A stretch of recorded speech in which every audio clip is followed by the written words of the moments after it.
మరి ముఖ్యంగా మన రాజధానికి అతి దగ్గరగా ఉన్నటువంటి ఈ యొక్క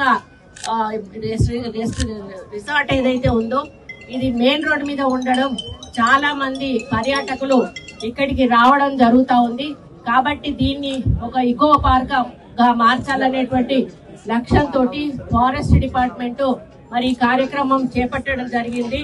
మరి పర్యాటకులు ఎందుకంటే గతంలో పొల్యూషన్ తక్కువగా ఉండేది, కానీ ఇప్పుడు పొల్యూషన్ ఎక్కువగా ఉండడం వలన దాదాపు పర్యాటకులు సాటర్డే సండేస్ కానీ హాలిడేస్ కానీ వచ్చినప్పుడు ఇటువంటి మరి ప్రశాంతంగా ఉండేటి పొల్యూషన్ దూరంగా ఉండేటువంటి ఎకో పార్కుల లాంటి ఫారెస్ట్ లో ఉండేటువంటి పార్కుల సైడు మరి వాళ్ళు దృష్టి సారిస్తున్నా ఉన్నారు.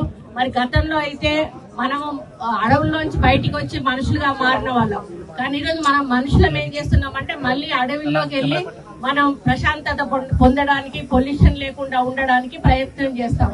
దీని అంతటికి కూడా కారణం బయట మనం కాలుష్యంతో నిండిపోవడం వలన మనం ఆరోగ్యాలను కాపాడుకోవాలంటే మళ్ళీ మంచి స్వచ్ఛమైన గాలి వెలుతురు ఉన్న చోటికి వెళ్ళాలని చెప్పి మళ్ళీ ఫారెస్ట్ లాంటి ఏరియాలలోకి మనం వెళ్తా ఉన్నాం.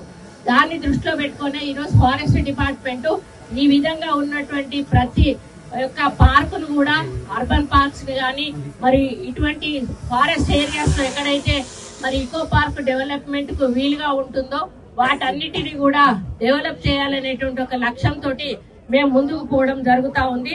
మరి ఇది నర్సాపూర్ కు చెందినటువంటి ఇకో పార్కు. మరి ఇక్కడికి ప్రకృతి అందాలు మనం ఇప్పుడు చూసాము.